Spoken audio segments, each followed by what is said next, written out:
Sa mga nagdaang taon, nagbago ang paraan natin ng pagharap sa kamatayan. Sa halip na maghukay ng libingan, pinapainit na ngayon ang katawan sa pugon. Ang kremation ay nagiging uso sa buong mundo. Sa mga lugar tulad ng Estados Unidos, higit sa kalahati ng populasyon ang mas pinipili na ang cremation kaysa sa tradisyonal na paglilibing. Nakikita ito ng marami bilang mas maginhawa, mas mabuti para sa kalikasan at higit sa lahat mas mura. Pero para sa mga may pananampalataya, may mga tanong na lumilitaw. Maari bang pumili ang isang Kristiyano ng cremation? Mali ba ito? At paano naman ang muling pagkabuhay? Kung ang katawan ay naging abo, paano ito muling babangon sa araw ng kaluwalhatian? Mabibigat at mahalagang tanong ito na iniisip ngayon ng maraming mananampalataya habang patuloy na lumalaganap ang cremation. Tingnan natin kung ano talaga ang sinasabi ng Biblia at kung ano rin ang hindi nito sinasabi. Susuriin natin ang kasulatan at kasaysayan, hindi para sabihing ano ang dapat mong gawin, kundi upang magbigay liwanag, pagkaunawa at gabay. Una, ano nga ba ang cremation? Ito ay proseso kung saan inilalagay ang katawan ng namatay sa sobrang init hanggang ito'y maging abo. Bagamat technical itong simple, may malalim itong kahulugan.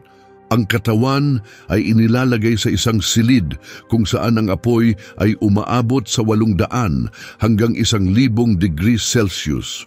Sa loob lamang ng ilang oras, nasusunog ang lahat ng malalambot na bahagi ng katawan. Ang natitira ay mga piraso ng buto dahil ang balat, mga laman loob at ibang bahagi ay winawasak ng apoy. Pagkatapos, pinapapino ang mga butong ito hanggang sa maging malaalikabok na abo. Ang mga abong ito, na tinatawag ding cremated remains, ay ibinabalik sa pamilya. Maari itong itago, ikalat sa isang espesyal na lugar o ilibing. Ang buong proseso ay mabilis, epektibo at makabago, ngunit ganap. Sa maikling panahon, nawawala ang buong katawan.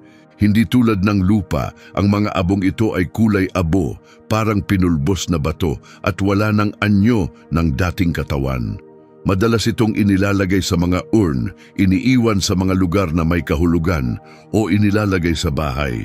Sa buong kasaysayan, ngayon lang napakaraming Kristiyano ang kailangang pumili. Ililibing ba ako o ipakremate? Sa loob ng maraming henerasyon, ang paglilibing ang malinaw at tinatanggap na paraan. Pero nagbago na ang panahon. Sa maraming bansang Kristiyano ngayon, mas karaniwan na ang cremation kaysa libing. Ano ang dahilan sa malaking pagbabagong ito? Ang pangunahing sagot, gastos. Napakamahal ng isang burol. Kapag isinama ang halaga ng kabaong, lote, embalming, bayad sa seremonya at lapida, maaaring umabot sa 1,000 o 10,000 ang gastos. Para sa marami, ang cremation ay tila mas abot kaya at praktikal. Mas mabilis, mas mura, mas madaling ayusin sa oras ng pagluluksa. Pero hindi lang pera ang dahilan. Mas maraming tao ngayon ang iniisip din ang kapaligiran. Ang tradisyonal na libing ay gumagamit ng lupa, kahoy o metal na kabaong, semento at mga kemikal para mapanatili ang katawan. Lahat ng ito ay may epekto sa kalikasan, isang bagay na hindi na madaling ipagsawalang bahala ngayon. Kaya napapasama na rin sa usapan ang kalikasan. Bagamat hindi ganap na walang epekto ang cremation, mas kaunti itong gamit, mas konti ang lugar na kailangan at mas mabilis ang proseso. May isa pang salik, ang takbo ng modernong buhay. Maraming pamilya ang magkakalayo, nakatira sa iba't ibang bansa o kontinente at wala nang matibay na ugnayan sa isang lugar ng libingan.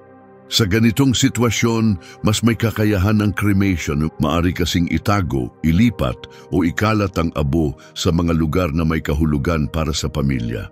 Makabuluhan ito sa panahong maraming tao ang namamatay sa lugar na malayo sa kanilang pinagmulan o sa lugar na ginugulan nila ng buhay. At may isa pang aspeto na dapat nating aminin. Nagbabago ang kultura, iba na ang paraan ng pagharap natin sa kamatayan, mas maikli na ang mga burol at bihira na ang pagdalaw sa puntod. Sa ganitong kalagayan, ang cremation ay nagiging karaniwan at nakikita bilang matalino at praktikal na pagpili. Ngunit may mahalagang tanong na kailangang sagutin. Ano ba talaga ang sinasabi ng Biblia tungkol sa cremation? Mali ba ito? Kapag tiningnan natin ang banal na kasulatan, para sa tuwirang sagot, mapapansin nating nakakagulat. Wala itong tahasang sinasabi tungkol dito. Walang utos sa Biblia na nagbabawal sa cremation at wala ring utos na nagsusulong nito. Walang talata na nagsasabing bawal sunugin ang katawan at wala ring bahagi na malinaw na nagsasabing tama ito. Hindi ito bahagi ng karaniwang gawi ng mga tao ng Diyos. Si Abraham, si Moises at ang mga propeta, lahat ay inilibing. Maging ang mga tagasunod ni Jesus ay inilibing at si Jesus mismo ay binalot at inihimlay sa isang libingan. Ang paglilibing ang nakasanayang tradisyon sa buong Biblia. Maging sa kuweba, sa hukay o sa libingan, maalaga nilang inilalagay ang katawan sa lupa, may pagtitiwala sa pangako ng Diyos. Ngunit may mga pagkakataon sa Biblia na may mga sinunog na katawan at hindi ito dahil sa paggalang. Hindi kailaman ginamit ang apoy bilang mapayapang pamamaalam, palagi itong kaugnay ng paghatol. Isang halimbawa ay nasa Joshua Kabanata 7. Isang lalaking si Achan ang sumuway sa utos ng Diyos sa pamamagitan ng pagkuha ng mga bagay na ipinagbabawal pagkatapos bumagsak ang Jericho. Nang matuklasan ang kanyang kasalanan, matindi ang parusa. Binato siya ng mga Israelita at pagkatapos ay sinunog ang kanyang katawan. Si Achan at ang kanyang pamilya ay hindi lang pinatay, kundi sinunog pa. Ang gawaing ito ay hindi seremonyal ni mapagmalasakit. Ito'y bahagi ng parusa, isang simbolo ng kahihiyan at paglilinis sa pamamagitan ng apoy. Sa isa pang halimbawa, sa unang Samuel Kabanata 31, namatay si Haring Saul at ang kanyang mga anak sa labanan. Ipinaskil ng mga Filisteo ang kanilang mga bangkay bilang kahihiyan. Naglakas loob ang mga tao mula sa Jabesh Gilead na kunin ang mga katawan. Pero nang matagpuan nila ito, sira na ang mga katawan, kaya pinili nilang sunugin ang mga ito. Sa pagkakataong ito, ang pagsunog sa katawan ay hindi bahagi ng isang banal na seremonya, kundi isang praktikal at agarang hakbang. Sirang-sira na ang mga bangkay. Ginawa ito upang maiwasan ang karagdagang kahihiyan o sakit. Hindi dahil ito ang karaniwang gawi. Ang pinakakapansin-pansin gayon paman ay kung ano ang nangyari pagkatapos.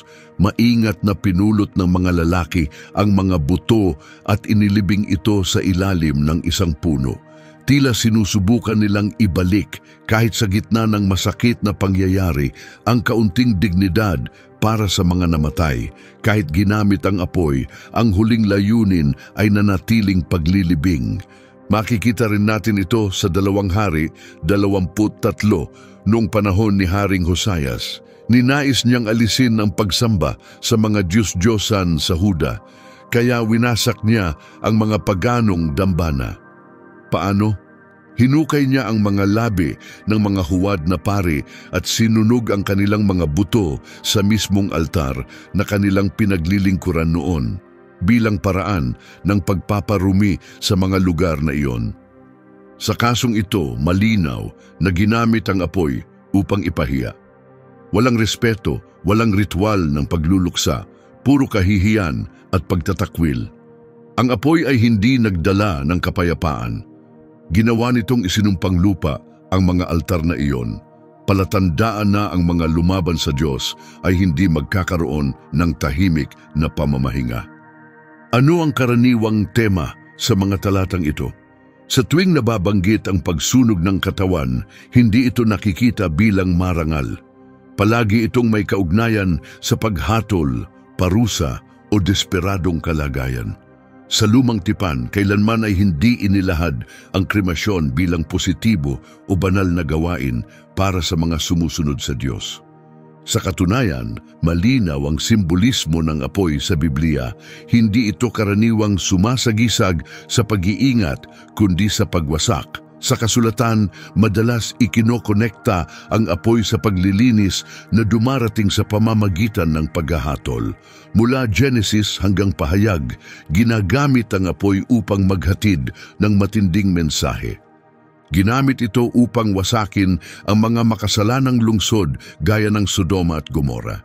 Ginamit din ito upang subukin at dalisayin tulad ng mahalagang metal sa pugon. At makikita rin natin ito bilang larawan ng walang hanggang kaparusahan, ang tinatawag ng Biblia na lawan ng apoy. Totoo, ginagamit din ang apoy upang ipakita ang presensya ng Diyos. Halimbawa, nakita ni Moises ang nasusunog na punong kahoy na hindi nauubos. Si Elias ay tumawag ng apoy mula sa langit upang tupukin ang kanyang handog. Sinusunog ang mga handog bilang tanda ng debosyon at pagsuko sa Diyos. Pero kapag lumitaw ang apoy sa labas ng mga ritual na ito, madalas itong may dalang babala. Ito ay tanda ng pagkakahiwalay, pagtutuwid at pagtatapos. Ngunit hindi ito nangangahulugan na makasalanan ang cremation sa panahon ngayon. Hindi ito tahasang ipinagbabawal sa Biblia. Gayunpaman, mahalagang pansinin ang paulit-ulit na simbolismo. Ang apoy ay hindi kaugnay ng pag-asa sa hinaharap sa Biblia. Mas madalas itong konektado sa paghatol. Ang mas malinaw na larawan na paulit-ulit na lumilitaw ay ang paglilibing. Mula kay Abraham hanggang kay Jacob, mula kay Moises hanggang kay David, ang mga tao ay maingat na inilalagay sa libingan. At ang pinakamahalaga sa lahat, matapos mamatay sa krus, si Jesus mismo ay binalot, inalagaan ng may paggalang at inilagay sa isang bagong ukit na libingan. Ang paglilibing ay hindi basta-bastang tradisyon, isa itong pagpapahayag ng pananampalataya. Isang tahimik na paraan ng pagsasabi na kahit namatay ang katawang ito, may pag-asa pa rin. Pag-asang ang inilibing ay muling mabubuhay. Mula pa sa unang bahagi ng Biblia hanggang sa buhay ni Jesus, ipinapakita ang paglilibing bilang gawaing may malalim na kahulugan. Isang kilos ng paggalang, isang pahayag ng pagtitiwala at simbolo ng inaasahang muling pagkabuhay. Tulad ng pagtatanim ng binhi, ito'y nakatingin sa mas dakilang bagay, ang pangakong pagkabuhay na muli. Para sa mga may pananampalataya, ang katawan ay hindi lamang material. Ito ay sagrado, isang obra maestra. Mula pa noong simula, inilalarawan ng kasulatan ang katawan ng tao bilang banal, hinubog mismo ng Diyos. Sa Genesis, mababasa nating nilikha ng Panginoong Diyos ang tao mula sa alabok ng lupa at hiningahan ito upang mabuhay. Ang katawan ay mula sa alabok pero naging buhay dahil sa hininga ng Diyos. Ang pagsasama ng pisikal at espiritual ang nagbigay buhay sa sangkatauhan. Kaya sa Biblia, palaging iginagalang ang katawan sa buhay at sa kamatayan. Nang sinabi ng Diyos kay Adan, ikaw ay alabok at sa alabok ka rin babalik, inilalarawan niya ang natural na paglalakbay ng katawan, ang pagbabalik sa lupa kung saan ito nagmula. Ang parehong mga salita ay inulit sa loob ng maraming siglo sa mga Kristiyanong libing bilang paalala ng orihinal na disenyo ng Diyos. Ang paglilibing, kung gayon, ay laging naging gawaing may pananampalataya. Makikita natin ito ng malinaw sa Genesis 23. Nang namatay si Sarah, labis ang dalamhati ni Abraham. Ngunit hindi siya naghahanap ng mabilis o murang solusyon. Hindi siya tumanggap ng libreng alok o nagmadali sa proseso. Sa halip, iginiit niyang bumili ng maayos na libingan. Kahit inalok siya ng libreng lugar, magalang niya itong tinanggihan. Maingat niyang pinag-usapan at binili ang yungib ng Makpela mula sa mga Heteo. Bakit ganun kahalaga sa kanya? Dahil para kay Abraham, ang paghahatid kay Sarah sa kanyang huling hantungan ay hindi lamang kaugalian. Isa itong tanda ng pag-ibig at pananampalataya. Gusto niyang parangalan ang alaala ni Sarah at ipakita na kahit sa kamatayan, sila ay kabilang pa rin sa lupaing ipinangako ng Diyos. Ang gawaing ito ay higit pa sa pamamaalam. Isa itong pahiwatig ng hinaharap. Isinasaad nitong darating ang panahon na ang alabok ay muling mabubuhay. Sa Deuteronomio 21, makikita natin ang isang nakakagulat na utos mula sa Diyos. Kung may isang taong pinatay at ibinitin sa puno, hindi ito dapat iwan magdamag. Dapat itong ibaba at ilibing sa parehong araw. Bakit? Dahil kahit hinatulan na ang isang tao, iginiit pa rin ng Diyos ang paggalang. Kahit sa kasalanan, ang katawan ng tao ay karapat-dapat igalang dahil taglay pa rin nito ang wangis ng may likha. Ang paglilibing, kung gayon, ay hindi lang para sa mga matuwid. Isa itong paraan ng pagpupugay sa banal na larawan sa bawat tao, kahit pagkatapos ng kamatayan. At darating tayo sa pinakabanal na paglilibing sa lahat, ang kay Jesus. Ang katawan ng anak ng Diyos, matapos ipako sa krus, ay hindi basta itinapon o sinunog. Sa halip, maingat itong inalis mula sa krus, binalot sa malinis na tela, nilagyan ng mga mabangong langis at inilagay sa isang bagong libingan. Si Jose ng Arimatea, isang mayamang iginagalang, ay nag-alay ng sarili niyang libingan bilang tanda ng matinding paggalang. Malapit, tahimik na nanunood ang mga babae at ang mga alagad ay nanatiling walang kibo, batid na kahit sugatan na ang katawan ni Jesus, ito ay nananatiling banal. Ang paglilibing na ito ay naging mahalagang bahagi ng Ebanghelyo. Siya'y namatay, inilibing, at sa ikatlong araw ay muling nabuhay. Ang kanyang libing ay hindi ang katapusan ng kwento. Ito ang simula ng isang mas dakilang pangyayari. Sa kabuuan ng Biblia, ang paglilibing ay laging may malalim na espiritual na kahulugan. Isa itong tahimik, ngunit makapangyarihang kilos. Tinatanggap ng lupa ang katawan na unti-unting nagiging alabok muli habang ang mananampalataya ay nagpapahinga sa pag-asa, naghihintay sa muling pagkabuhay. Ang paglilibing ng katawan ay parang pagtatanim ng isang pangako. Ibig sabihin nito ay ang maingat na paglalagay ng katawan sa lupa na may matibay na paniniwalang ito'y muling babangon. Tinatanggap ng paglilibing na ang kamatayan ay hindi katapusan kundi simula ng bago. Kapag ang katawan ay inilagay sa lupa para itong binhi na isang araw ay sisibol tungo sa bagong buhay. Ibinabalik ang katawan ng mananampalataya sa lupa na may pag-asang ito'y muling mabubuhay, binago at pinanibago. Ang katawan ay hindi bilangguan ng kaluluwa. Ito ay bahagi ng bagong nilikhang mundo ng Diyos, tirahan ng banal na espiritu at kabilang sa plano ng kaligtasan. Kahit ito'y tumanda o mabulok, ang kinabukasan nito ay muling pagkabuhay. At dito pumapasok ang tanong na iniisip ng maraming Kristiyano, nakakaapekto ba ang cremation sa muling pagkabuhay? Marahil ito ang pinakamahirap na tanong para sa mga modernong mananampalataya na isinasaalang-alang ang cremation. Kung ang katawan ay naging abo, kaya pa rin ba itong buhayin ng Diyos? Itinuturo ng Kristyanismo na hindi lamang si Jesus ang muling nabuhay mula sa kamatayan, kundi tayo rin ay muling mabubuhay na may bago, walang hanggang at maluwalhating katawan. Ang muling pagkabuhay ay hindi lamang simbolo o ideya ng kaaliwan. Ito ay tunay na pisikal na pangako, tiniyak sa pamamagitan ng dugo ni Kristo at pinagtibay ng kapangyarihan ng Diyos. Pero paano kung wala ng katawan? Paano kung ito'y nawala na sa paglipas ng panahon o nasira ng apoy? May malinaw na sagot ang kasulatan. Walang bagay na mahirap para sa Diyos na lumikha ng lahat.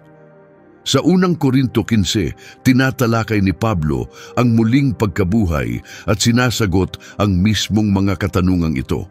Ang inilibing na may pagkabulok ay babangon na walang kapintasan. Ang ibinaba na may kahihiyan ay babangon na may kaluwalhatian. Ang namahinga na may kahinaan ay babangon na may lakas. Isang pisikal na katawan ang inilibing. Isang espiritual na katawan ang babangon. Hindi sinabi ni Pablo na matatanggap natin ang eksaktong kaparehong katawan. Sa halip, inilarawan niya ito bilang ganap na pagbabago. Tulad ng binhing nawawala sa lupa at nagiging puno o bulaklak, ang ating katawan ay bumabalik sa alabok upang muling bumangon, bagong-bago, maluwalhati at ganap na binago. Ang pangako ng muling pagkabuhay ay hindi nakadepende sa kalagayan ng katawan o kung may natirang buto. Nakasalalay ito sa kapangyarihan ng Diyos at ang kanyang kapangyarihan ay walang hanggan. Hindi ba't siya ang humubog kay Adan mula sa alabok, ginawang buhay ang putik at nagbigay ng hininga? Kung nagawa niya iyon sa simula, bakit magiging mahirap sa kanya ang buhayin ang isang taong naging abo?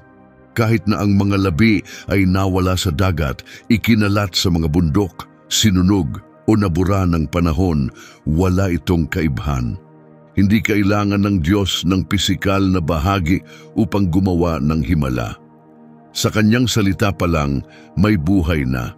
Marami sa mga unang tagasunod ni Kristo ay hindi na nailibing. Nasunog sila sa panahon ng pag-uusig, pinunit ng mga hayop, nalunod sa dagat o itinapon sa di kilalang hukay. Ang kanilang mga labi ay nagkalat sa lupa, walang libingan, walang lapida.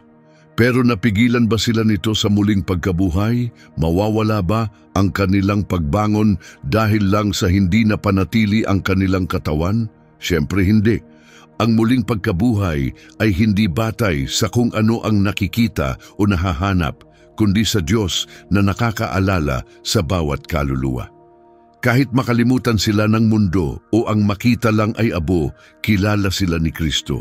At ibabalik niya sila hindi dahil buo ang katawan nila, kundi dahil nanatili ang kanilang pananampalataya.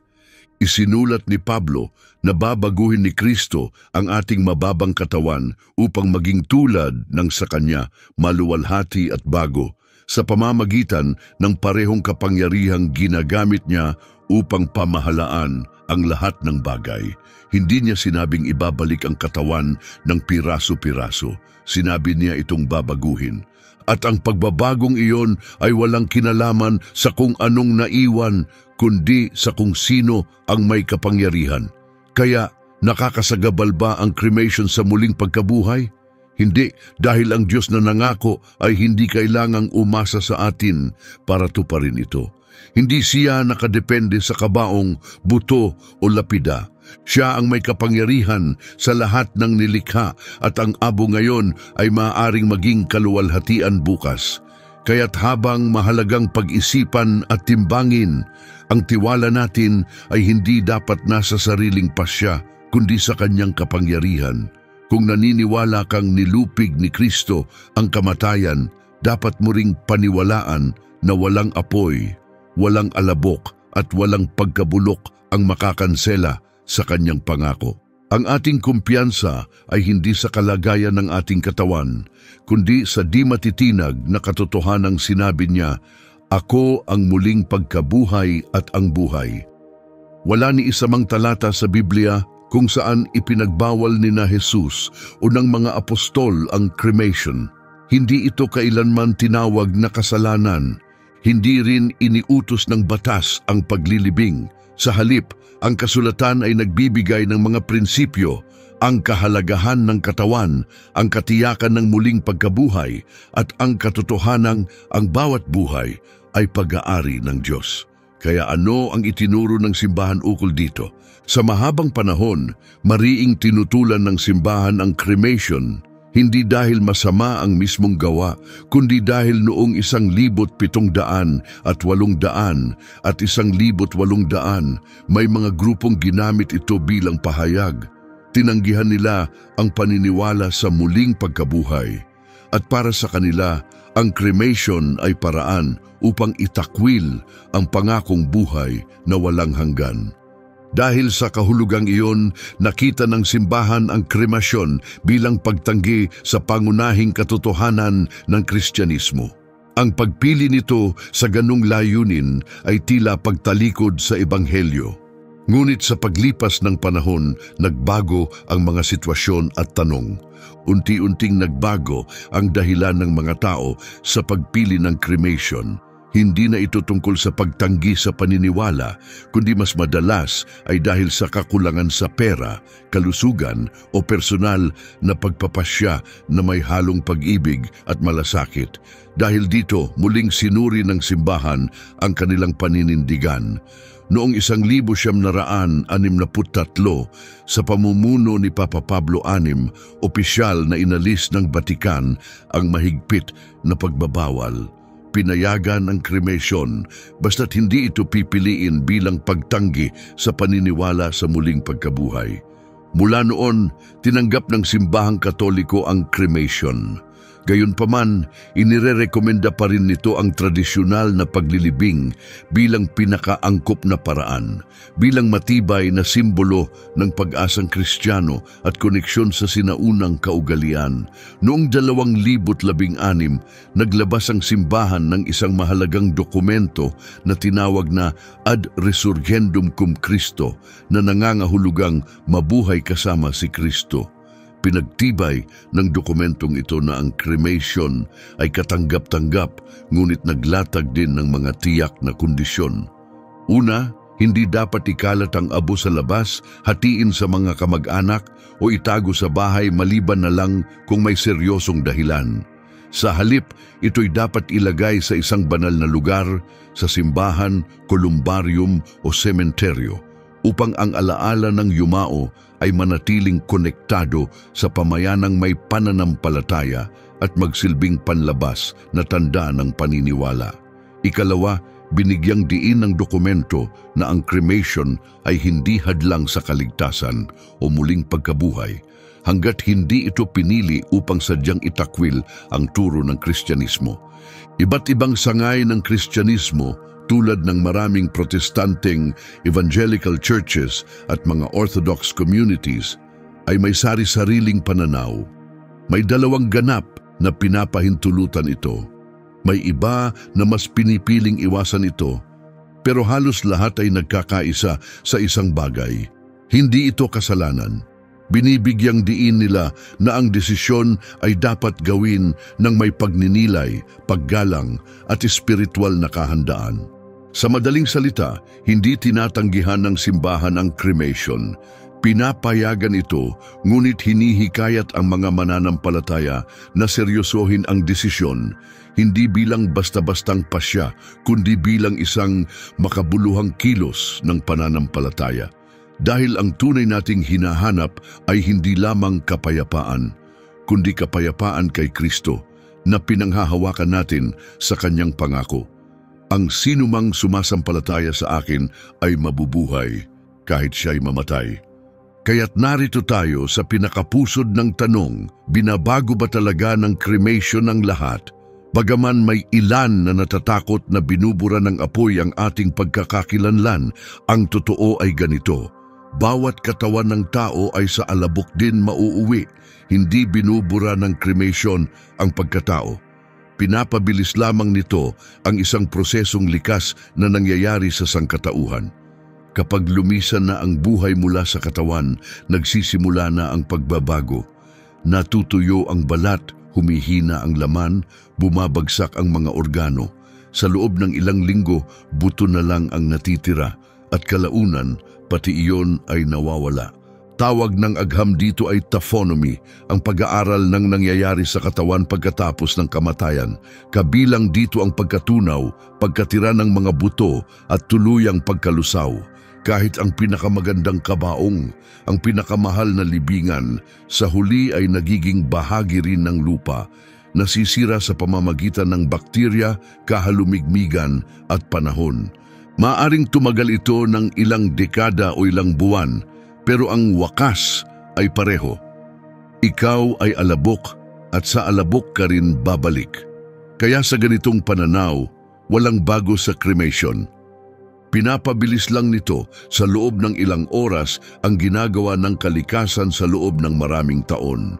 Walang kaibahang espiritual, oras lang ang pinagkaiba. Ang katawan na naging abo sa apoy ay hindi mas mababa kaysa sa katawan na unti-unting naging alabok sa ilalim ng lupa. Maging sa unti-unting pagkabulok o sa pamamagitan ng apoy, pareho pa rin ang dulo ng tanong, ano ba talaga ang natitira sa atin?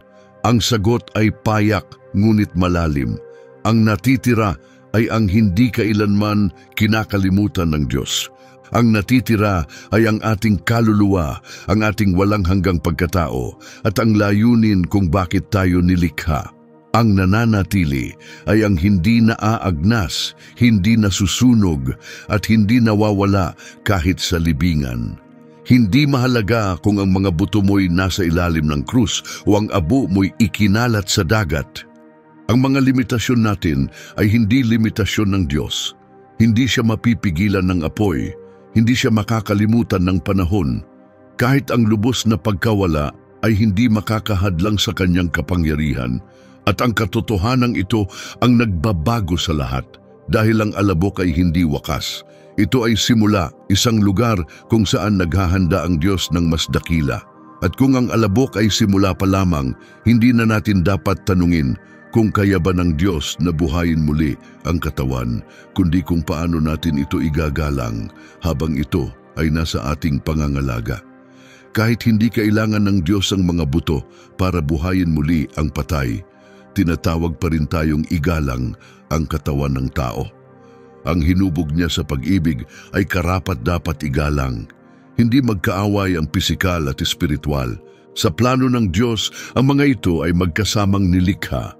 Malinaw ang sinabi ni Apostol Pablo, hindi ba ninyo alam na ang inyong katawan ay templo ng banal na espiritu na nasa inyo at ibinigay ng Diyos? Hindi na kayo sa inyong sarili, binili kayo sa isang halaga. Kaya't luwalhatiin ninyo ang Diyos sa pamamagitan ng inyong katawan. Kung ang katawan ay templo, hindi ito basta sisidlan. Ito ay sagrado, pinili at ginamit ng Diyos upang isakatuparan ang kanyang layunin. Bawat kabutihang ginawa, bawat luha, bawat panalangin, nangyari lahat ito sa katawan. Ito ang espasyo kung saan lumago ang pananampalataya mo. At kahit lumisan na ang kaluluwa, ang katawan ay may halaga at karapat-dapat igalang. Kaya kapag inasikaso natin ang mga labi ng isang tao, hindi lang tayo gumagawa ng tungkulin, gumagawa tayo ng isang pahayag. Tinitingnan ba natin ang katawan bilang isang bagay na itatapon o bilang isang bagay na walang hanggan? Pinangungunahan ba tayo ng kaginhawahan o ng paninindigan? Ang paglalagay ng katawan sa lupa ay higit pa sa pagtatabon ng lupa. Ito ay pahayag ng pag-asa. Ang buhay na ito ay may halaga at ito'y muling babangon. Ang kremasyon, kapag ginawa ng may paggalang, pag-iisip at panalangin, ay maaari ring magpahayag ng pagsuko sa kalooban ng Diyos. Ngunit hinahamon tayo nitong huminto at magnilay. Nakikita ba natin ang katawang ito kung ano talaga ito? Isang banal na sisidlan o isang bagay na wala ng saysay? Ang kaibahan ay hindi lang sa paraan na ating pinili, kundi sa puso sa likod ng desisyon. Hindi lahat ng libing ay nagpaparangal at hindi lahat ng kremasyon ay hindi marangal. Ngunit kapag wala tayong espiritual na pagninilay sa ating mga desisyon, maaaring hindi natin mapansin ang katotohanan. Ang katawan, buhay man o wala na, ay nananatiling obra ng Diyos. Nagsasalita pa rin ito tungkol sa may lalang na humubog dito ng may layunin, na huminga rito ng buhay at nangakong ibabalik ito sa kaluwalhatian. At dahil dito, bago tayo magdesisyon, kailangan nating tumingin gamit ang mga mata ng pananampalataya. Ang katawan na hawak natin ngayon, walang buhay at marupok, ay minsang naging sagradong sisidlan at isang araw, ito'y muling maglalaman ng walang hanggang buhay. At kung ang katawan ay tunay ngang templong karapat-dapat igalang, kailangan din nating isipin ang susunod at ang mga taong maiiwan. Dahil ang kamatayan ay hindi lang pagtatapos ng buhay, ito rin ay simula ng panahon ng pagluluksa na nangangailangan ng kalinga at suporta. mga sandali at lugar kung saan may puwang ang lungkot, ang pagdadalamhati at ang simula ng kagalingan. Dito pumapasok ang isa pang aspeto ng usapan. Ano ang nangyayari sa paggunita kapag wala na ang pisikal na katawan? Saan pupunta ang mga mahal sa buhay upang magluksa? Sa loob ng maraming siglo, ang paglilibing ay higit pa sa isang panrelihiyong ritual. Ito ang nagsilbing pundasyon ng emosyonal na paghilom. Ang puntod ay hindi lang espasyo sa lupa. Ito ay nagiging palatandaan sa puso. Ito ang lugar kung saan bumabalik ang mga anak, kung saan iniiwan ng kaibigan ang bulaklak, kung saan naipapahayag ang sakit at naipapadama ang pagmamahal. Ito ay lugar para sa panalangin, para sa katahimikan, para sa luha na walang hiya. Para sa marami, ang mga sementeryo ay nagiging sagrado dahil dala nila ang bigat ng alaala at presensya. Ngunit kapag ang katawan ay naging abo, maaaring mawala ang tangkang iyon. Wala nang lupaing mahahawakan, wala nang batong may pangalan. Wala na ba ang ugnayang iyon o nagbago lang ng anyo? Ang cremation, bagamat naiiba, ay hindi kailangang maramdaman na hungkag. Para sa ilan, ang pagkalat ng abo sa dagat ay nagiging simbolo ng paglaya. Para sa iba, ang pag-iingat nito sa isang urn ay nagbibigay ng aliw at pakiramdam ng pagkalapit. Patuloy ang alaala, pero gumagalaw ito. Hindi na ito nakakabit sa isang lugar lang, kundi matatagpuan sa ihip ng hangin, sa kantang inuulit taon-taon, sa mga kwentong paulit-ulit na ikinukwento.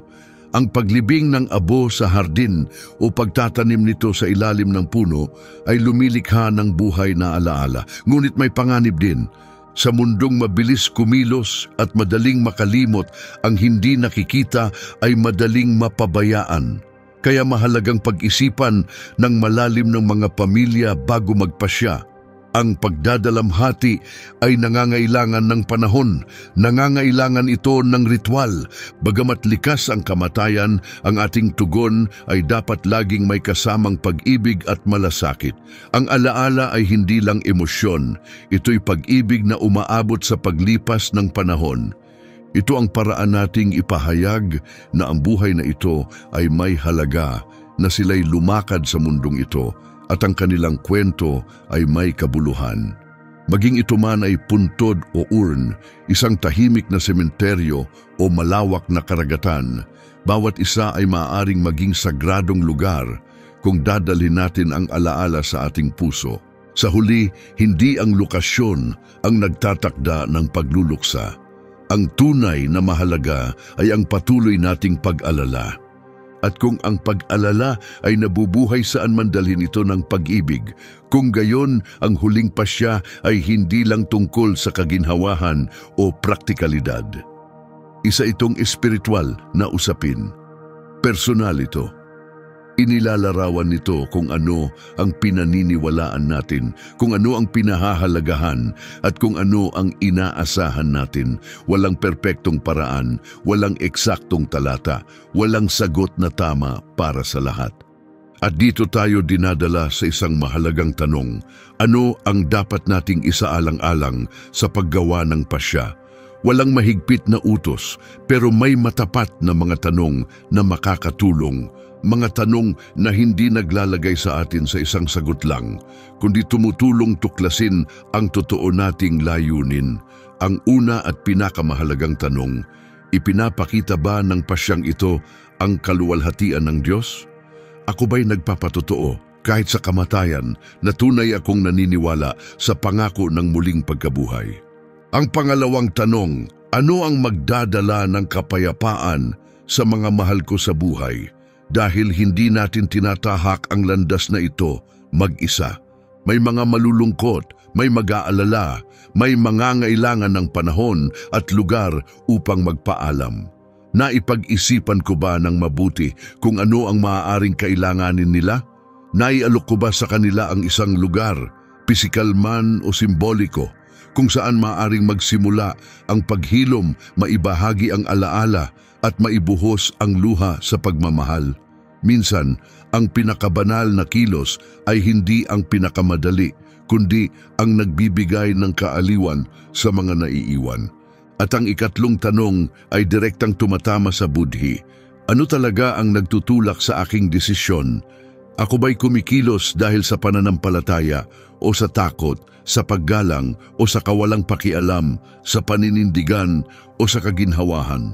Tinitingnan ng Diyos ang higit pa sa panlabas. Nakikita niya ang puso. Hindi lang mahalaga sa Kanya kung anong paraan ang pinili natin, kundi kung bakit natin ito pinili. Kung ang ating pasya ay mula sa pag-ibig, kababaang loob at paggalang, kung ito'y hinubog ng hangaring parangalan ng Diyos at alagaan ng kapwa, kung gayon, maging ito man ay libing o cremation, maaari itong magbigay luwalhati sa Kanya. Ang mga tanong na ito ay hindi madali pero mahalaga. Dinadala nila tayo mula sa teknikal patungo sa banal. Hinahamon nila tayong itanong, ako ba'y kumikilos na may espiritual na kamalayan o basta na lang sumusunod sa proseso? Tinuturing ko ba ang sandaling ito bilang pagkakataon upang magpatotoo o ginagawa ko lang ang isang tungkulin? May iniiwan ba akong kahulugan o basta ko na lang isinasara ang isang kabanata? Kahit sa kamatayan, may pagkakataon tayong ipakita kung ano ang pinaniniwalaan natin. Ang huling kilos natin, kung paano natin ipinagkakatiwala ang ating katawan, ay maaaring maging tahimik na pahayag ng ating pag-asa. Hindi lang kung sino tayo noon, kundi kung sino tayo magiging binago, muling nabuhay, walang hanggan. At habang hinaharap natin ang mga pasyang ito, ang mga tanong at ang mga pamamaalam, nananatili ang isang katotohanang mas malakas sa lahat. Kayang buhayin ng Diyos ang nakalimutan ng mundo. Hindi niya kailangan ng perpektong kalagayan. Kailangan lang niya na siya ay manatiling siya. Kung tayo'y mula sa alabok, bakit natin kailangang katakutan ang pagbabalik dito? Maging buto man o abo, inilibing man o nawala ng walang bakas, wala ni isa sa mga ito ang makakahadlang sa Diyos. Ang Kanyang kapangyarihan ay higit pa sa kaya nating makita. Sa Kanyang sulat sa mga taga-Tesalonika, isinulat ni Pablo, "Mga kapatid, ayaw naming kayo'y maging mangmang tungkol sa mga namatay upang hindi kayo malungkot na parang mga taong walang pag-asa. Sapagkat naniniwala tayong si Jesus ay namatay at muling nabuhay, kaya naniniwala rin tayong ang mga namatay kay Kristo ay isasama ng Diyos sa Kanya. Ang pangakong ito ay hindi nakabatay sa kalagayan ng katawan, nakasalalay ito sa pananampalataya ng kaluluwa. At ang pananampalatayang iyon ang magsisindi ng muling pagkabuhay, hindi bilang pagbabalik sa dati, kundi bilang pagbabago sa kung anong darating pa. Ang dating may hangganan ay bibihisan ng walang hanggan. Ang dating nabubulok ay gagawing walang kamatayan. Ang dating bumalik sa alabok ay magniningning sa kaluwalhatian. Malinaw ang sabi ni Pablo, inilibing bilang natural na katawan, ngunit ibabangon bilang espiritual na katawan. Ibig sabihin, hindi lang muling binubuo ng Diyos ang dati, lumilikha siya ng ganap na bago. Ang maluwalhating katawan ay hindi nangangailangan ng naiwan. Kailangan lang nito ang layuning inilaan ng Diyos. Kaya't ang tanong ay hindi na tungkol sa abo o buto. Ito ay tanong ng pagtitiwala. Paniniwalang kapag tumawag ang Diyos, walang panahon, distansya o pisikal na hadlang ang makakapigil sa Kanya na tuparin ang Kanyang pangako. At pagdating ng araw na iyon, hindi lamang mga libingan ang mabubuksan. Maging ang abo ay babangon, maging ang karagatan ay isusuko ang kanilang mga patay. Dahil kapag si Kristo ang nagsalita ng huling salita, hindi na mahalaga kung ikaw ay namahinga sa bato o ikinalat sa hangin. Hindi na mahalaga kung ang iyong mga labi ay nasa dingding ng simbahan o nasa ilalim ng isang punong nakalimutan na. Alam niya eksakto kung nasaan ka at eksakto kung sino ka. At sa isang iglap na babago sa kasaysayan, babangon ang mga katawan, mawawala ang bawat luha, at malulupig ang kamatayan magpakailanman. Kaya't huwag kang matakot sa abo sa lupa o sa pagkalimot. Ang tanging dapat katakutan ay ang buhay at kamatayan na walang pag-asa, sapagkat ang sinumang mamatay kay Kristo ay muling mabubuhay. Ngayon, ang tanong ay bumabalik sa iyo. Ano ang pinaniniwalaan mo? Dapat ba ang isang Kristiyano ay pumili ng cremation? Naitakda mo na ba ang desisyong ito para sa iyong sarili o para sa isang taong mahal mo? Malaya kang ibahagi ang iyong saloobin sa mga komento sa ibaba. Walang iisang sagot, pero maaring ang kwento mo ang maging ilaw na kailangan ng iba. Minsan, ang iyong karanasan ang siyang nagbibigay kaaliwan sa isang taong patuloy pang naghahanap ng kapayapaan. Gayunpaman, ito ay hindi lang ang nag-iisang tanong. Sapagkat kung ang ating katawan ay bumabalik sa lupa, ano naman ang nangyayari sa kaluluwa?